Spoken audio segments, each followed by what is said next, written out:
高加水フォカッチャ1個分の材料です。強力粉はスーパーで手に入りやすい外国産を使用しています。私はカメリアを愛用しています。それでは作っていきましょう。今回もいつも通りこの容量3リットルタッパーで生地作りをしていきます。商品名は概要欄に記載しておきますね。では材料を混ぜていきます。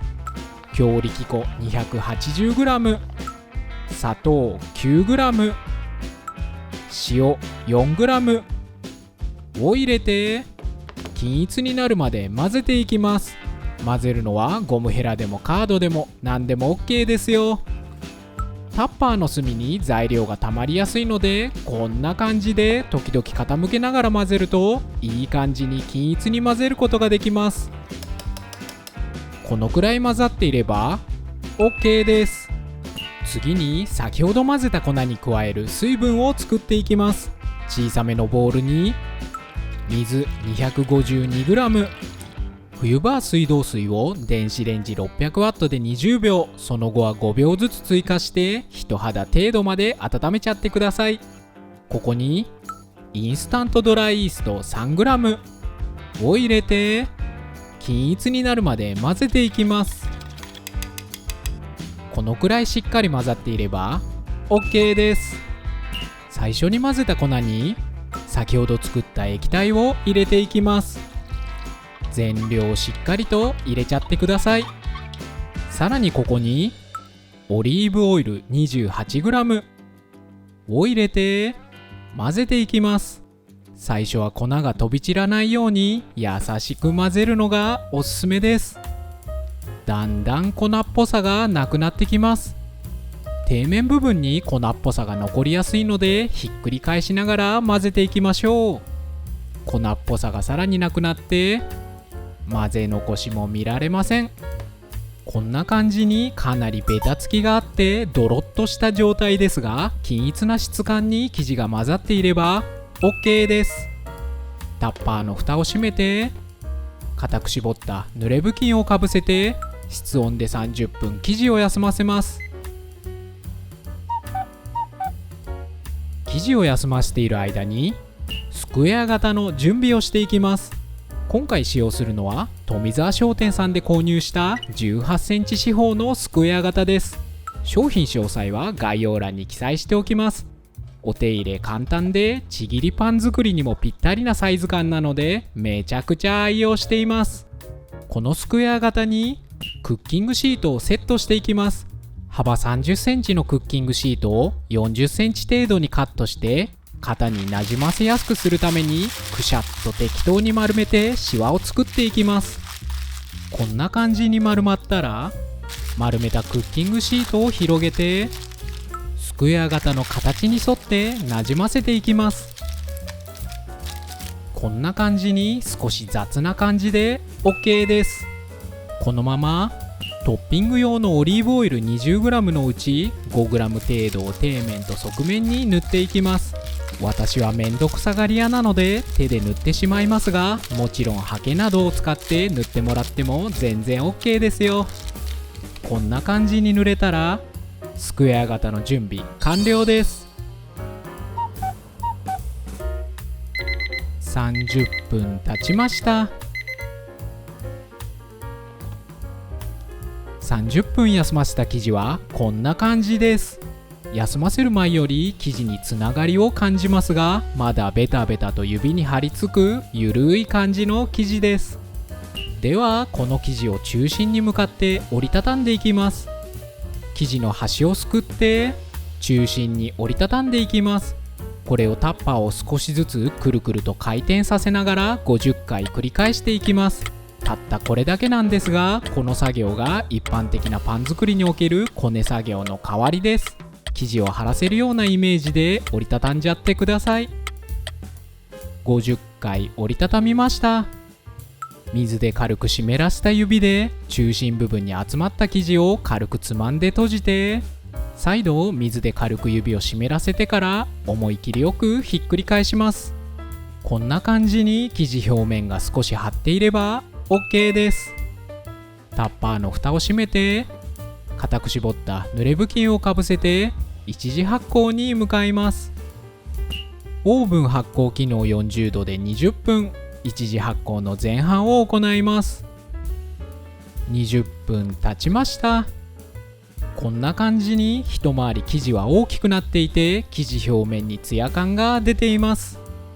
では先ほどと同様に生地を折りたたんでいきます。ここからは手を使って作業していきます。水で軽く指を湿らせてから生地をつまんで伸ばして中心に折りたたみます。生地1周を10回で折りたたんで、これを5周繰り返していきます。材料同士がいい感じにつながり始めているので、手で簡単に折りたためちゃいます。大胆に生地を掴んでも全然大丈夫なので、思い切りよく生地を張らせるイメージで折りたたんじゃってください。50回折りたたみました。生地が集まった中心部分を軽くつまんで閉じて、再度水で軽く指を湿らせてから思い切りよくひっくり返します。こんな感じに生地表面が張っていれば OK です。タッパーの蓋を閉めて、固く絞った濡れ布巾をかぶせて一次発酵の続きに向かいます。オーブン発酵機能40度で30分を目安に生地の大きさが約2倍になるまで一次発酵の後半を行います。30分経ちました。こんな感じにタッパーいっぱいに生地は大きくなっていて、前半より表面の滑らかさが増しています。もちろんプルップルです。では先ほどと同様に生地を折りたたんでいきます。フォカッチャ成形も兼ねた最後の折りたたみです。後で生地を移すので、先ほど準備したスクエア型を近くに置いといてくださいね。水で軽く指を湿らせてから生地をつまんで伸ばして中心に折りたたみます。生地1周を10回で折りたたんで、これを5周繰り返していきます。硬化水の生地の触り心地は最高にプルプルで本当に癖になるので、ぜひとも手の感触を楽しみつつ作業していただけたら嬉しいです。50回折りたたみました。生地が集まった中心部分を軽くつまんで閉じて、再度水で軽く指を湿らせてからスクエア型に向かって思い切りよくひっくり返します。生地の厚さがなんとなく均一になるように指で軽く整えて、これで生地を移しただけですが成形完成です。ラップと固く絞った濡れ布巾をかぶせて二次発酵に向かいます。オーブン発酵機能30度で30分を目安に生地の頂点がスクエア型から 0.5 から1センチ程度はみ出るまで二次発酵させます。30分経ちました。生地はぷっくりとスクエア型からはみ出るくらい大きくなっています。かなり膨らんでいますが、これで全然 OK です。相変わらずプルップルです。この生地表面にオリーブオイルを塗っていきます。型に塗って残った 15g 程度をまんべんなく塗り広げちゃってください。もちろんハケを使用しても全然 OK ですよ。こんな感じに塗り広げられたら、オリーブオイルをつけた指で生地にプスプスと穴を開けていきます。指8本を使って型の底に軽く指がつく程度に穴を開けてください。今回のレシピは極厚生地なので、火の通りを良くするために少し多めに穴を開けます。もし穴を開け終わった際に目立つ気泡があったら焼き上がりがいびつになってしまうので、潰しちゃって OK です。こんな感じに穴が開いたら最後にトッピングをしていきます。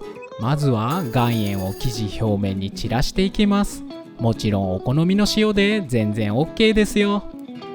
こんな感じに散らせたら乾燥ローズマリーを散らしていきます。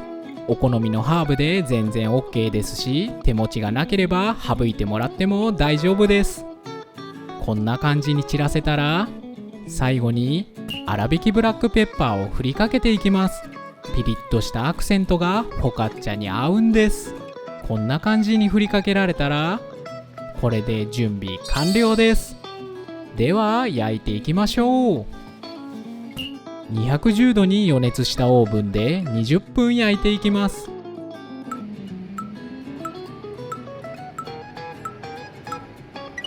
焼き上がりました。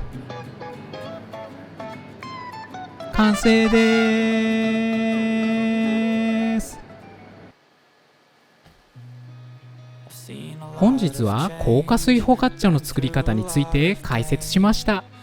表面はパリッと香ばしく、中はもっちりふわふわに焼ける最高に美味しいフォカッチャレシピに仕上がっています。